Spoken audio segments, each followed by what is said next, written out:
So there's a Daily Coast poll which came out maybe 4 or 5 days ago, something like that.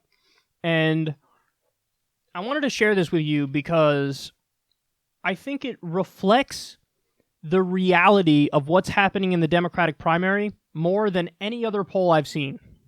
Now, to be fair, I don't think this is a scientific poll.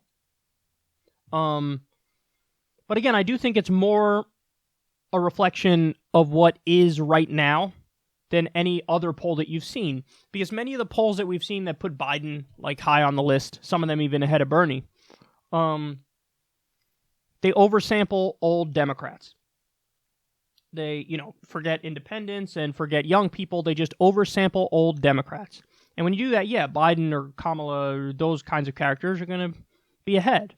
When you talk to young people, when you talk to the base, when you talk to left independents, talk to young Democrats, it's going to be Bernie overwhelmingly.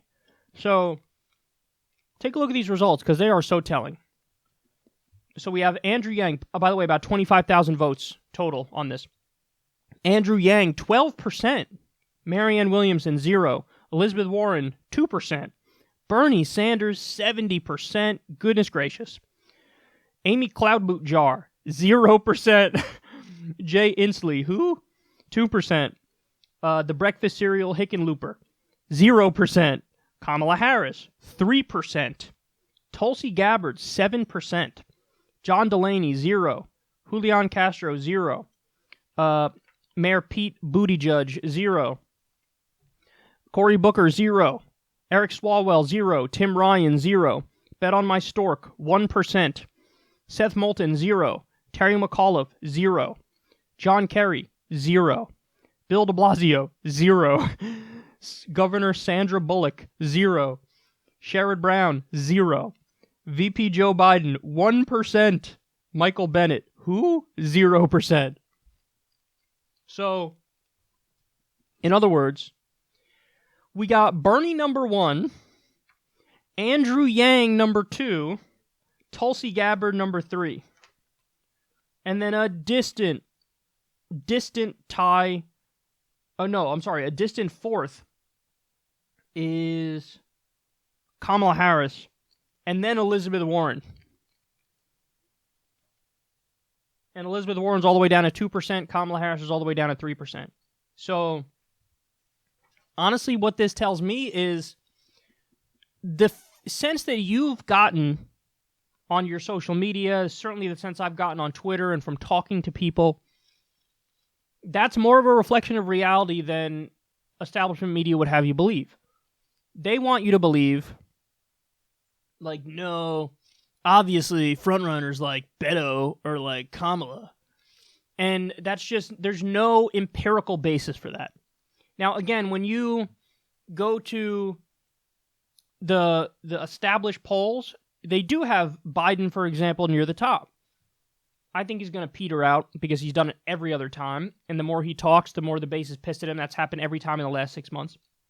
But even the way they do the polls, I just told you, oversampling older Democrats. So my sense online has been there's a genuine following for Bernie, overwhelmingly, obviously. But then there is a following for Yang, and there is a following for Tulsi Gabbard. And, you just don't see much around the other candidates. You just don't. You just don't. It's just not there as much. There's just not. And, my guess is Bernie's the overwhelming favorite in this race.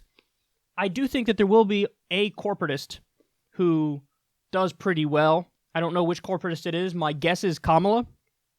And my guess is Kamala because I think that she will kind of lock up the older Democratic vote. I think they'll flee Biden. They'll probably go to Kamala.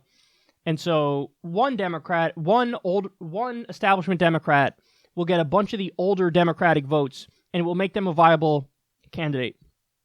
And all you need is Bernie to kind of beat that one insurgent corporatist candidate, and then I think he's got it.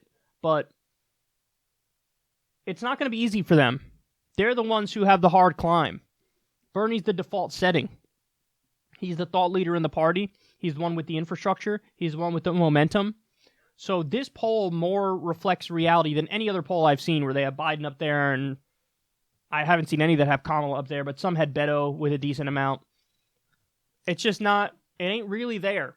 The grassroots support is not there. And for people who say Twitter isn't real life, online isn't real life, I just don't agree with that. I mean, you can't say it's the end-all be-all because, social media oversamples younger voters. But it's certainly worth something.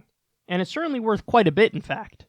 So we'll see what happens moving forward.